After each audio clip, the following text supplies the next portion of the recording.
Hi, today I want to talk about something, and the reason I'm making this video is I'm going to talk about ethanol. Ethanol is pretty much the worst enemy of any small engine. Ethanol can gum up the carburetor. Ethanol can rot and deteriorate hoses. And ethanol can actually make things rust. So, if you're using ethanol in like a generator or a small engine, once moisture gets in there, it'll start to separate. So basically, when you're starting your engine, you're starting it with sludge. Basically corn syrup and water. Now, here I bought a couple things to help with that situation. And the reason I bought these is because we did purchase a generator, and I will show it to you here. I am waiting for it to come in. But the one thing I will never do, ever, is put any type of ethanol in that generator. I'll tell you why. Excuse me. Oh, seems like every time I start a video, I start coughing. Well, before I get into that, I want to show you what I purchased. A brand new 5-gallon gas can. Now up here I do have an extension cord, it just doesn't show it. But a brand new 5-gallon gas can. This can will be strictly used for non-ethanol gas. Once I separate the ethanol, it will go in this gas can. That will be the purest gas I can get my hands on, and I have to separate it myself. A little pump here, a siphon pump. This is for fuel and gas transfers, oil transfers, things like that. Now, here's the pump here. To separate ethanol from fuel, you have to add water to it. You have to shake it up and then let it sit for probably 12 to 24 hours. What happens is the ethanol bonds with the water molecules and drops to the bottom. So basically, you're going to have complete sludge on the bottom, and then a layer of water, and then your fuel. So I got this for a reason. I've seen numerous YouTube videos where people shake these up in bottles, have a little hose attached to a lid, and then turn it upside down. Well, the problem with that is, one, you now have an opening at the bottom. So if something happens and you have some type of cork up in there and that comes out, then you just covered your entire floor or wherever you're working with gasoline. That's not a good idea. That's very unsafe. I have seen one video where the guy had a big, huge, like 10-gallon container to separate this, and he had a drain plug on the bottom. Now that's fine, but most people can't handle shaking around 10 gallons of gas. My thing is, you want to be safe. You want to get the ethanol out and the water out, but you don't need to turn it upside down. I mean, basically think about this. If you put your gas in a 2-liter jug, soda bottle, you put water in there and this separates and all that stuff is at the bottom. Then you have gas, then then water, then gas. So when you turn that bottle upside down, you just put that ethanol on the sides, you mix some of the water back in with the gas, just turning it. You don't want to do that. So having a small siphon pump like this, and like I said, it costed me $10.45. Having a small siphon pump like this makes really good sense because I don't have to turn the jug upside down. All I have to do is stick the hose either in the bottom and then pump out the sludge and the water, which leaves the gas, or I could pump out the top, the gas going down. What do you do with the sludge that's left? Well, there is of course going to be a little bit of gas left. You're not going to get everything. My advice, burn it. Whatever you do, don't pour this stuff down the drain. You don't want to store it and just let it sit up. You want to dispose of it. And the only thing I can think of is actually burning that fuel. not your gas, but the sludge in the water, just burn it. Because basically what you're going to have left, like I said, is corn syrup or Karo syrup at the bottom, water, and then your fuel on top. There are numerous videos on how to remove ethanol, so I'm not going to get into that. But there was also a debate on whether removing ethanol from gas removes some of the octane. So, nobody's really settled that. But I do know if you want to make sure that you get the purest, cleanest gas you can, start with a little bit higher octane. Start with super or premium. Don't start with regular unleaded, because if, I'm not saying it does, there's a debate, if it removes some of the octane from the fuel when you do this, if you started with regular unleaded, basically once it removes the octane, so 3 or 4 percentage, you're starting with bad gas. Now the reason I'm making this video is because we purchased this. This is a Pulsar 2300 watt parallel ready inverter generator. Once again, it has a small motor. The worst thing you could ever do is put ethanol in this generator, or any generator. You want the purest gas possible. Ethanol will gum this thing up, eat the hoses, choke it out. I mean, literally, you want to avoid ethanol at all costs if possible. If you absolutely have to use something with ethanol, go with the highest octane rating you can find. Don't just put regular unleaded in this thing. Go the highest octane rating. If you don't want to separate your ethanol, you know, from your gas. Do not just put regular cheap gas in this. You will find you will have problems later on down the road if you do that. Once again, this is a small engine. The worst enemy for any small engine is ethanol. Now we paid nearly $400 for this. Now there's going to be a couple things I'm going to have to do before we actually use this. One, I'm going to have to break it in. There's absolutely no videos on how to break this in on YouTube. So I may actually make one when I break this in. Two, the gas isn't the only thing you have to worry about when you get a brand new generator, especially one like this. If you're going to run a generator, you have to break it in. You have to run it for a short amount of time, an hour or so, drain the oil, and run it again, let it run about a half hour, then put a partial load on it, not a full load. Never put a full load on a brand new generator until it's broke in. Then let it, once you got a partial load on it, let it run for about another half hour, drain the oil, refill it, then run it again. Once again, you don't want a full load on this. The third time, I'd put 3/4 of a load, run it an hour, turn it off, drain the oil, refill the oil. But before you even do that, there's one absolute thing you need to do. You need to take this generator, you need to pull the spark plug, and you need to either put a little bit of oil down inside the cylinder or some type of cylinder lubricant.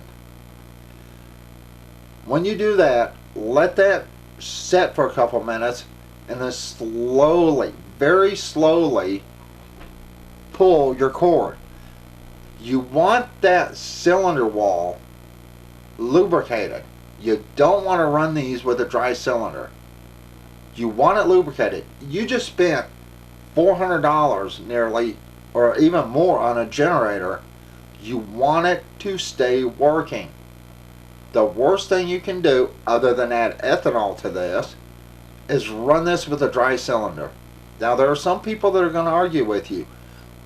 Oh, well, yeah, I've had my generator for 3 years and yeah, it runs okay. I never put oil or nothing in the cylinder when I broke it in. Then you got the people that are, well, I've had mine for 20 years and I did put oil or some type of lubricant in the cylinder. Who you want to listen to?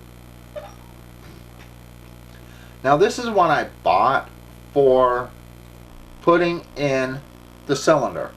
Lucas upper cylinder lubricant. Now the sad thing is, it's really sad that these things come in a big bottle, treats 100 gallons, something like that, and it's actually a fuel treatment, which means I will mix a little bit of this with a little bit of fuel and put it in there when I do this. I want the sides of the cylinder lubricated. But then again, I also spent $10 on this for something I may use a teaspoon out of, if that. I could use 6 or 7 drops out of it and probably be fine. So I may not even use this at all. I may just put a little bit of regular motor oil in there, you know, to lubricate the cylinder walls, the piston walls. That's probably what I'll do.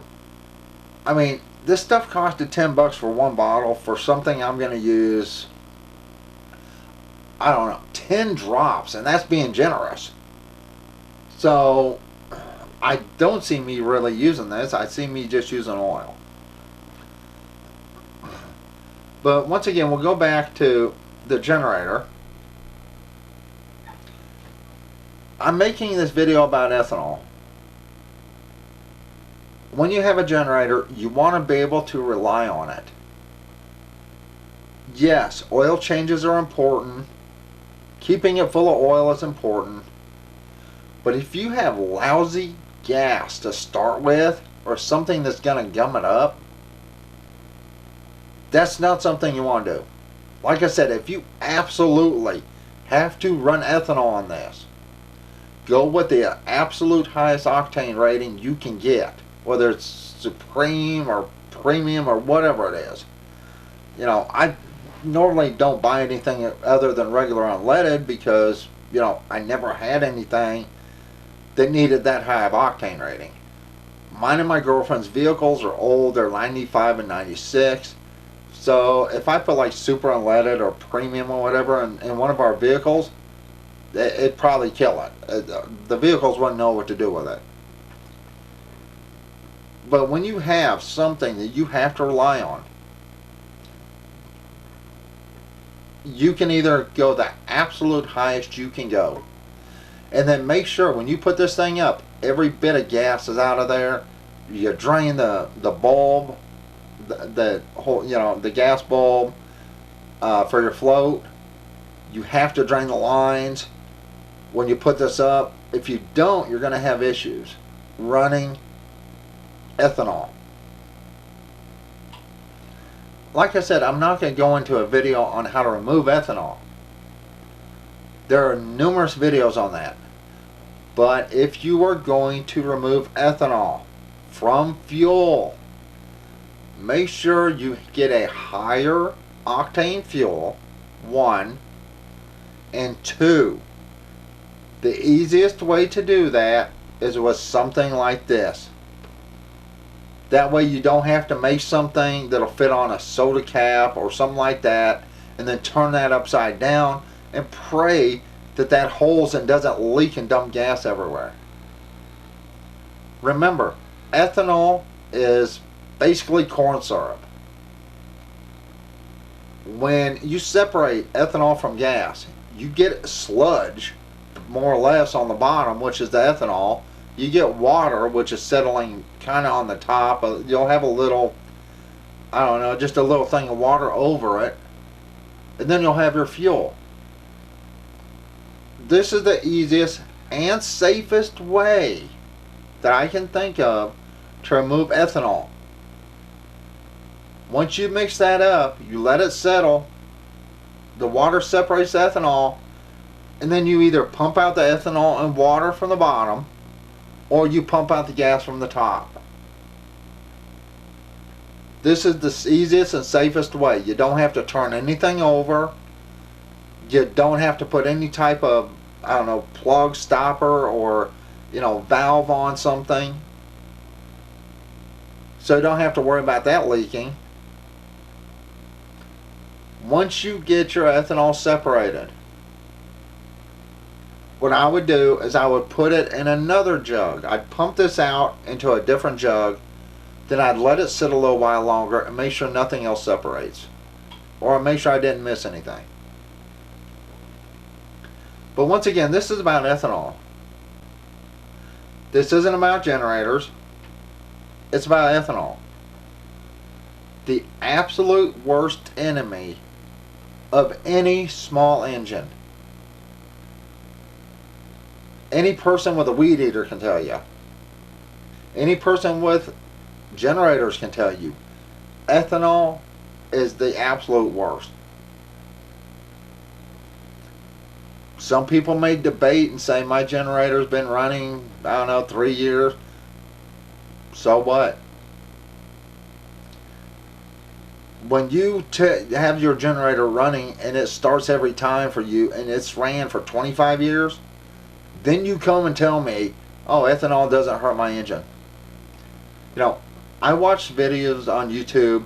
I watched one where a guy is this Project Farm or something like that. I don't remember. I like watching the guy. He makes a lot of sense on some things. But he did a test on this. He ran ethanol against gas. But his test only lasted like 5 minutes. You know, he didn't run something for 5 months, a year, using regular gas without ethanol and then gas with ethanol. So basically he ran motors and then stripped them down to see how bad the carbon was built up. You can't run something for 5 minutes and have a lot of carbon built up. But he's going, well, there's really no difference. Run those things for a year. Run them every day for a year and then come back and tear them things down. And you will notice a difference. You'll notice a difference in the carburetor. You'll notice the difference in the fuel lines. If the lines haven't rotted, you'll notice a difference where the piston is. Once again, we spent nearly $400. And you're probably going, well, why'd you spend this money? You got solar. I have 400 watts of solar. 400 watts is not a lot. Can it run my fridge? Yes. I can even run my microwave if I allow those batteries to build back up. But it takes so long to build that. So basically, we're gaining 400 watts per hour. You know, some guy said something the other day about, you know, I told somebody, you get 400 watts per hour, and he goes, what's a watt hour? All right, look. He's like, you have to go with kilowatt hours. No, you don't. 1 kilowatt is 1,000 watts. Think about that. 1 kilowatt, 1,000 watts. If you don't have 1,000 watts in solar panels, you're not going to produce a kilowatt of power. And my panels produce 400 watts per hour. Like most solar panels, per hour. In direct sunlight during peak sun hours or solar hours. So, you know, we needed something to power, say, the microwave. Could I power that off of my solar? Absolutely. My 2 cheap Walmart batteries and my 400 watts, I could power my microwave. Could I do it a lot? Absolutely not. It would destroy my batteries. My solar couldn't keep up with the power draw. So we bought an inverter generator. We can run pretty much anything off this that I have. This also has a 12 volt plug on it for helping charge batteries. This is only 8 amps. And people are like, well, it's 8 amps, you know, that should charge really quick. Have you ever in your life used a battery charger? Your regular battery charger for an automotive kicks out like 6 amps. And for a single battery to charge that can take literally all day. Literally hours. So while this will charge our battery bank, it's not going to charge it in 2-3 hours. You know, this thing's going to take a day to 2 days to charge our battery bank back up. So, but once again, ethanol is the reason I'm making this video. The absolute worst thing in the world for small engines is ethanol. And once you get your ethanol separated, remove the ethanol and fuel. And there are some people out there that put some type of food coloring when they mix their gas and water. That's fine. That may help you see where the ethanol is. But remember, you also have a small amount of water on top of that ethanol. This is probably the safest and best way to remove that fuel or remove the ethanol from the bottom. Like I said, you don't have to turn your jug upside down. You just stick the hose in there and start pumping. You know, I'm not telling you you have to buy this. I'm not even telling you have to buy anything. What I'm telling you is if you watch these YouTube videos where they separate the ethanol, they usually turn these bottles up and these containers upside down. And one dude was actually doing it with, I believe, a 2-liter bottle. Or, no. He had a big gallon glass jug. And he took the seat off of a stool and he put this thing upside down. He put all this stuff on it, you know, so it could drain.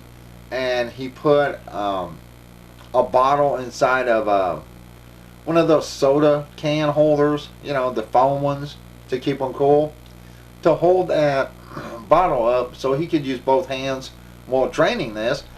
Well, the first thing he did was knock the damn thing over. So that's unsafe. If you're going to remove ethanol from fuel, do it outside, open ventilation. Your containers have to be sturdy and stable. And make sure, definitely make sure that anything you put the stuff in, you know, to separate it, you have a way to drain it. Or you have a safe way to get the gas or the ethanol out. Turning these containers upside down is just stupid. You know, it'd be like having a wine bottle and sticking a cork up in there. If you put that cork in tight enough, sure, it's probably going to stay. But if you don't have it tight enough, that cork's going to pop out as soon as you turn that upside down, and that wine's going to run your carpet. You know, I'm not complaining about these people. What I'm saying is they need to start thinking while they're showing this about other people that are wanting to do this or trying to do this. Safety is first. You know, that's why I say something like this, some type of little fuel pump that will pump that pure gas out and leave the ethanol and water in without having to remove or turn your container upside down is absolutely what you should be doing if you're trying to remove ethanol from gas. Once again, this is about ethanol, the absolute worst enemy of any small engine. If you spend a bunch of money on something like this, you want this thing to last you years. You don't want this thing to putter out in 3 to 6 months because that ethanol separated, or you know, it's sitting outside and you know got moisture up in there and separated the ethanol in the carburetor, and now it's gummed up. Like I said, I may do a video on breaking this in. I have not seen any videos on these being broke in. I've seen numerous videos of unboxing and noise testing. You know, inverter generators are not much quieter, if any, than most regular larger generators, gas generators. The difference between an inverter generator and a regular gas generator, or even propane or diesel, is basically not how loud they are. It's a type of power they put out. An inverter generator puts out a cleaner power. This has a pure sine wave inverter built into it, so it's a cleaner type of power. A regular generator puts out dirty power. Most people think about power tools, maybe running their fridge, things like that on a regular generator. If you invest this kind of money in a generator of any kind, I don't care if it's one of the cheapest ones you get from like Harbor Freight or what's that tools, Buffalo Tools. I don't care if it's a tailgater. I don't care if it's a Predator. I don't care if it's a Generac. I don't care if it's a Champion or Sportsman.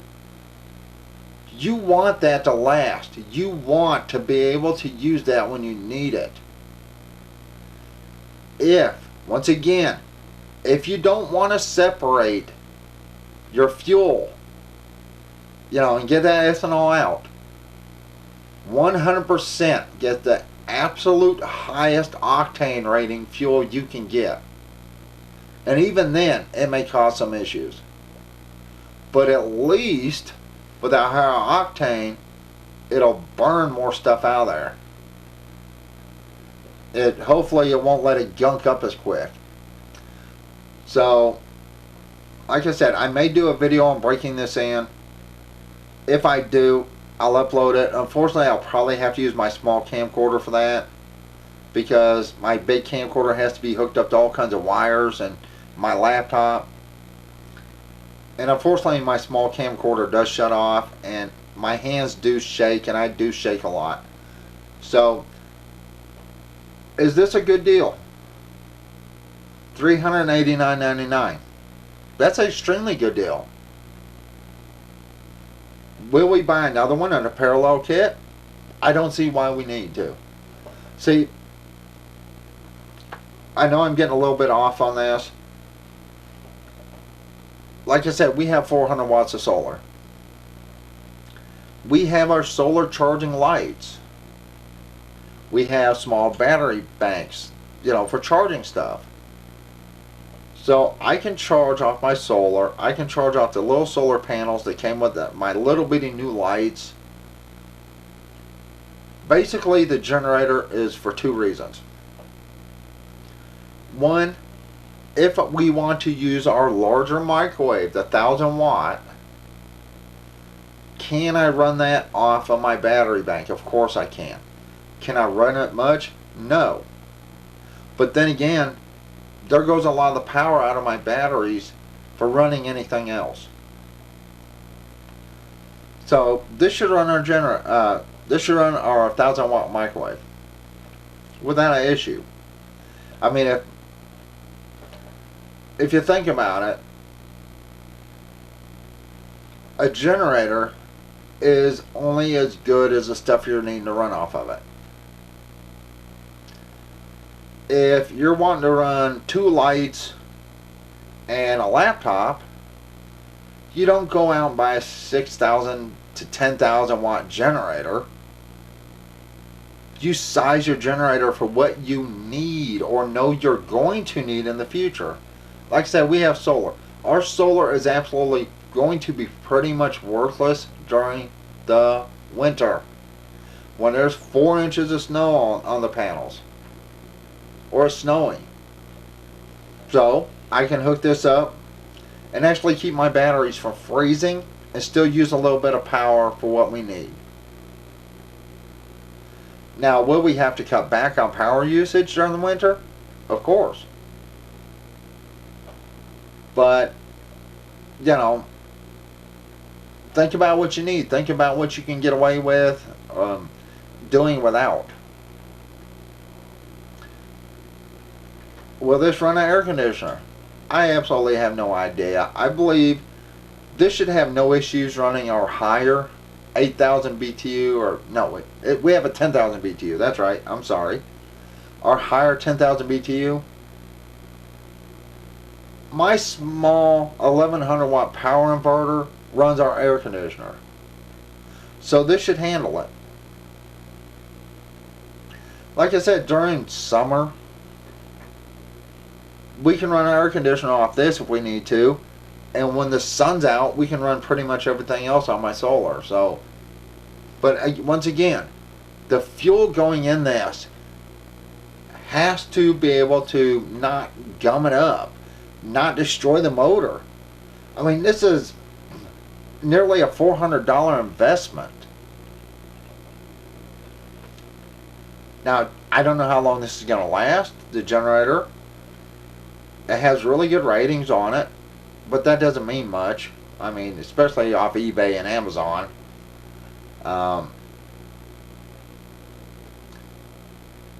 If you have a small engine of any type, especially a two-stroke, you know, a weed eater where you have to mix the oil and gas, ethanol is absolutely the worst thing you can put in there.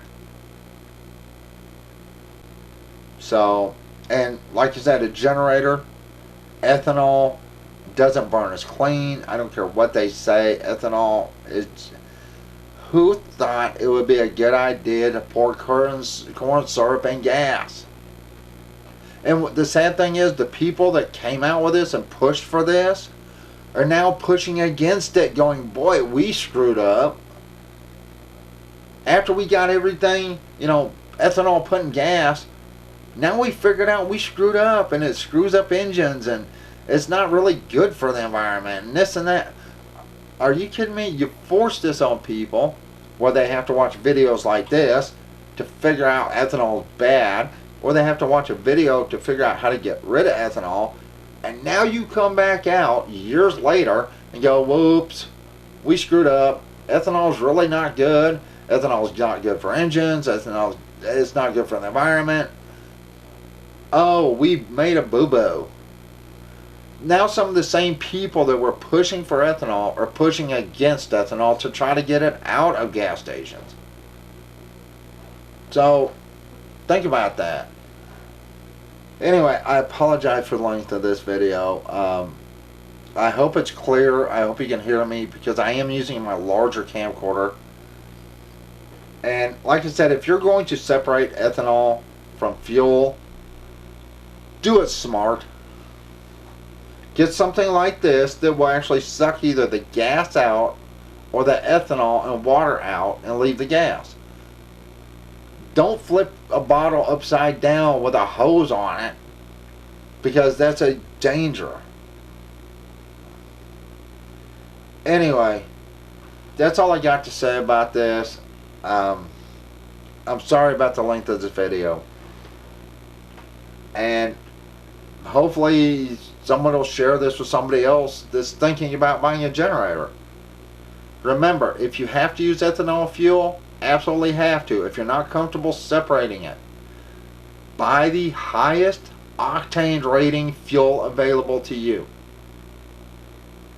Don't buy the general BS you put in an old 86 Buick. You know, you want the stuff that's really good.